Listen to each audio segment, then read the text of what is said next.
RS power మీడియాకు స్వాగతం. భిన్నత్వంలో ఏకత్వానికి కుంభమేళా ప్రతీక పీఎం మోదీ. ఏపీకి పెట్టుబడుల లక్ష్యంగా సీఎం చంద్రబాబు దావోస్ పర్యటన. ఢిల్లీకి చంద్రబాబు వెళ్తే రాష్ట్రానికి నిధులు, జగన్ వెళ్తే కేసుల పరిష్కారం. అనిత.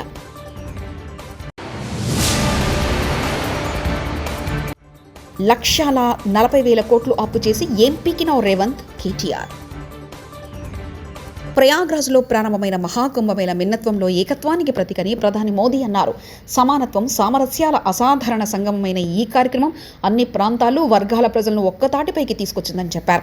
ప్రపంచ దేశాల ప్రజలు ఇక్కడికి వచ్చి పవిత్ర స్నానాలు ఆచరిస్తున్నారని తెలిపారు. ప్రతి నెల చివరి ఆదివారం మన్ కీ బాత్లో ప్రధాని ప్రసంగిస్తారు.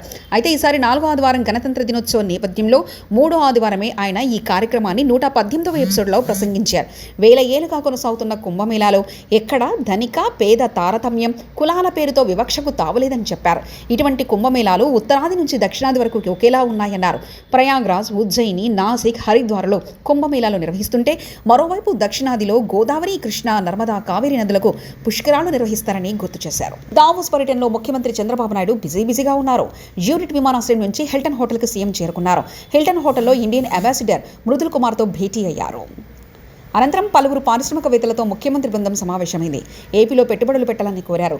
తర్వాత తెలుగు కమ్యూనిటీ వారితో మీట్ అండ్ గ్రీట్ కార్యక్రమంలో ఏపీ సీఎం పాల్గొననున్నారు. అనంతరం రోడ్డు మార్గంలో జ్యూరీస్ నుంచి దావోస్కు ముఖ్యమంత్రి చంద్రబాబు వెళ్లనున్నారు.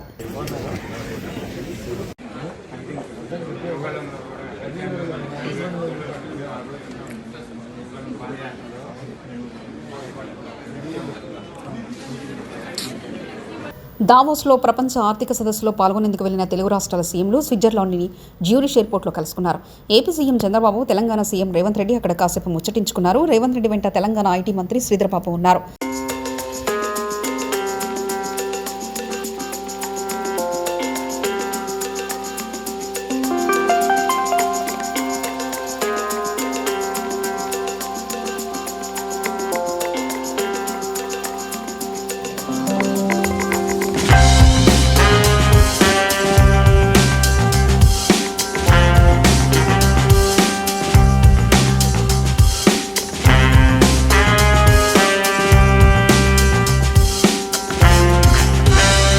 ఎన్ని కేసులుంటే అంత పెద్ద నాయకులు అవుతారు, ఎన్ని ఎక్కువ కేసులుంటే అంత మంచిదనుకోండి. కేటీఆర్. ఆంధ్రలో కూడా కేసీఆర్ ప్రెస్ మీట్లు చూస్తారు. కరోనా టైంలో కేసీఆర్ ప్రెస్ మీట్లకు ప్రజలు టీవీల ముందు కూర్చునేవాళ్ళు. కేటీఆర్ 140,000 కోట్లు అప్పు చేసి ఏం పీకినావు రేవంత్?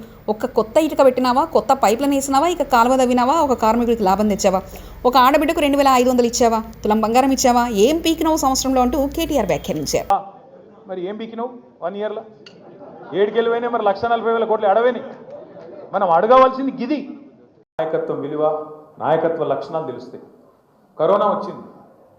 కరోనా వస్తే మీకు యాదుకుండాలి, క్రికెట్ మ్యాచ్కి ఎంతమంది అయితే టీవీల ముంగట కూర్చుంటారో కేసీఆర్ ప్రెస్ మీట్కి అట్లా కూర్చుంటారు మొత్తం టీవీల ముంగట. సార్ ఎప్పుడు మాట్లాడతాడు, ఏం చెప్తాడు వినాలే, ధైర్యం వస్తుంది సార్ మాట వింటే. నేను చెప్పేది కరెక్టా కాదా అని చెప్పి టీవీల ముందు కూర్చుందరు.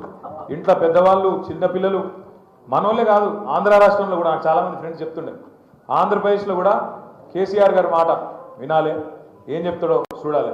ఎందుకు చెప్తున్నా? కరోనా కొత్త వాళ్ళను, గట్టిగా ఉన్న వాళ్ళను, కొట్లాడే పోరాట పటిమ ఉన్న వాళ్ళను, అంటే కేసులు పెట్టిండు, పీసులు పెట్టిండు అంటే భయపెట్టోళ్ళు అయితే వద్దు. భయపెట్టోళ్ళు ఇంట్లో ఉండుర్రి. కొట్లాడేటోళ్ళు, రేవంత్ రెడ్డికి సుక్కలు చూపెట్టేటోళ్ళు ఎవరైతే ఉంటారో వాళ్ళు రావాలి, ముంగట నిలబడాలి. కేసులకు వెంకటరెడ్డి, నువ్వు ఒకసారి నియోజకవర్గంలో రైతుల దగ్గరికి సెక్యూరిటీ లేకుండా పోయినా నీ బట్టలు అలానే ఉంటాయో లేదో చూద్దాం. జిల్లాలో నువ్వు చేస్తున్న మోసాలకు, చెత్త పనులకు, వాళ్ళ చేతులకు చెప్పులకు ఎప్పుడో పనిచేద్దామని రైతాంగం ఎదురు చూస్తున్నారు. మాజీ మంత్రి ఎమ్మెల్యే జగదీష్ రెడ్డి. నియోజకవర్గంలో ఏదైనా గ్రామానికి పోతావా, ఒక్కసారి రైతులతో మాట్లాడి మళ్ళీ వెనక్కిరా, నీ బట్టలు యాజ్ ఇట్ ఈజ్గా ఉంటాయని చూద్దాం. మీరు చేసిన చెత్త పనులకు, మీరు చేసిన చెత్త వాగ్దానాలకు, జిల్లాలో నువ్వు చేస్తున్న మోసానికి, నువ్వు చేస్తున్న ద్రోహానికి రైతాంగం ఎదురు చూస్తున్నారు. ఎప్పుడు అవకాశం దొరుకుతుందా వాళ్ళ చేతులకు చెప్పులకు పని చెప్దామా, నువ్వు ఎప్పుడు దొరుకుతావా అని చూస్తున్నారు. సిగ్గుండాలి మాట్లాడడానికి. కాళేశ్వరమే దిక్కైంది. నంది నారాయణపూర్ రిజర్వాయర్లో నీటిని నింపడానికి బీఆర్ఎస్ హయాంలో కాళేశ్వరం ప్రాజెక్టుకు అనుబంధంగా నిర్మించిన నంది పంప్ హౌజే ఇప్పుడు దిక్కైంది. నంది నారాయణపూర్ రిజర్వాయర్లకు నంది పంప్ హౌజ్ నుంచి నీళ్లు పెద్దపల్లి జిల్లా ధర్మారం మండలం నంది మేడారంలోని నంది కరీంనగర్ జిల్లా గంగాధర మండలంలో నారాయణపూర్ రిజర్వాయర్కు ఎల్లంపల్లి నీటిని తరలించేందుకు మళ్లీ కాళేశ్వరం ప్రాజెక్టులో నంది పంప్ హౌజ్ మోటార్లే దిక్కయ్యాయి.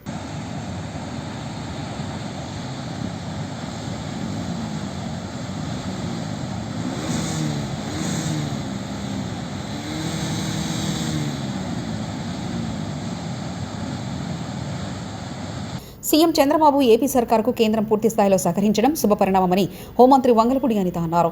విశాఖ సింహాచలం సింహాద్రి అప్పన్న స్వామిని సోమవారం కుటుంబ సమేతంగా ఆమె దర్శించుకున్నారు. ఆలయ అధికారులు పూర్ణ కుంభంతో మందిరికి స్వాగతం పలికారు. అంతరాలయంలో స్వామివారికి ఆమె ప్రత్యేక పూజలు నిర్వహించారు.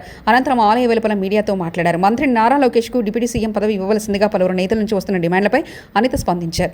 నుదుటిన రాసి ఉంటే ఏదైనా జరగవచ్చని ఆమె వ్యాఖ్యానించారు. అనుభూతి ఎన్నిసార్లు వచ్చినా కూడా ఒక కొత్త అనుభూతి అన్నది ఈ టెంపుల్ లో మనందరికీ కూడా కలిగే పరిస్థితి.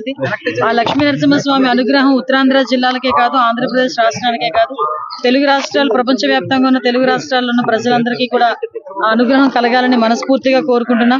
మరొకసారి ఆ స్వామి అనుగ్రహం వల్ల మనకు మొన్ననే తెలిసింది, మనందరికీ కూడా ఒక మంచి శుభవార్త. విశాఖ ఉక్కుకి సెంట్రల్ గవర్నమెంట్ నుంచి సుమారుగా 11,400 కోట్ల రూపాయలు విడుదల చేయడం అన్నది నిజంగా చాలా శుభపరిణామం కింద భావించాలి.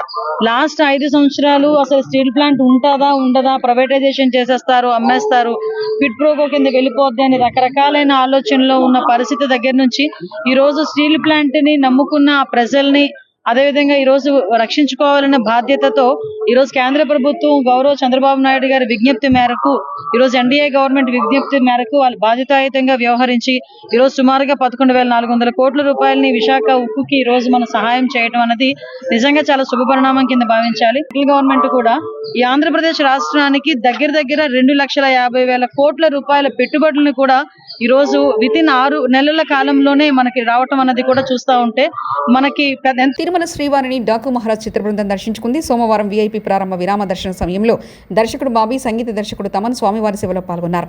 దర్శనం అనంతరం రంగనాయకుల మండపంలో వీరికి పండితులు ఆశీర్వచనం చేసి స్వామివారి తీర్థప్రసాదాలు అందజేశారు. ఆలయం బయట వీరిద్దరితో ఫోటోలు దిగేందుకు భక్తులు పోటీపడ్డారు. ఈ సందర్భంగా బాబీ మాట్లాడుతూ డాకు మహారాజ్ చిత్రం గొప్ప విజయం సాధించిందని బాబీ ఆనందం వ్యక్తం చేశారు. ప్రతి సినిమాకు స్వామివారి ఆశీస్సులు పొందడం ఆనవాతి అని తమన్ అన్నారు. మరో నటుడు అశ్విన్ కూడా శ్రీవారిని దర్శించుకున్నాడు. మహారాజ్ రిలీజ్ అయింది సంక్రాంతి Jan 12న. సో చాలా పెద్ద బ్లాక్ బస్టర్ ఇచ్చారు స్వామివారు. సో ఆయనకి థ్యాంక్స్ చెప్పుకోవడానికి నేను, తమన్ గారు, రైటర్ చిత్రి, అశ్విన్ గారు అందరూ కలిసి రావడం జరిగింది. 2 ఏళ్ల క్రితం వాల్తేరు వీరైతే వచ్చాం. ఘన విజయాన్ని ఇచ్చారు స్వామివారు, అలానే ప్రేక్షకులు దేవుడు. సో ఈ సంవత్సరం కూడా అలానే బ్లాక్ బస్టర్ ఇచ్చిన అందరికీ టీం అందరితో థ్యాంక్ యూ సో మచ్. ఏడుపులవాడ వెంకటరమణ గోవింద గోవింద. నెక్స్ట్ ప్రస్తుతానికి దర్శనంతో సంతోషంగా ఫ్యామిలీతో ఇంటి పైకప్పు మీద పడ్డ భారీ శాటిలైట్ భారీ శబ్దం రావడంతో భయోందనకు గురైన స్థానికులు.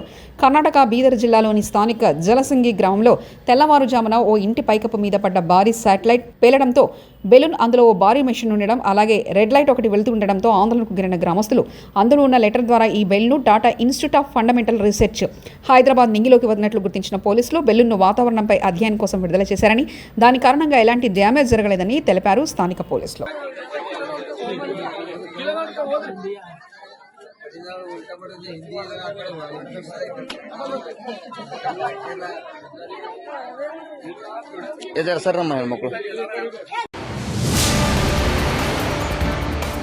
భిన్నత్వంలో ఏకత్వానికి కుంభమేళా ప్రతీక పీఎం మోదీ.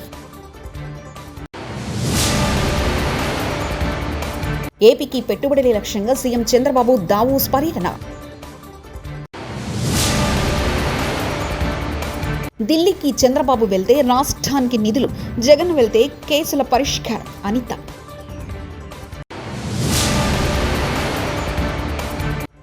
$1,40,000 కోట్లు అప్పు చేసి ఎంపీకిన రేవంత్, కేటీఆర్.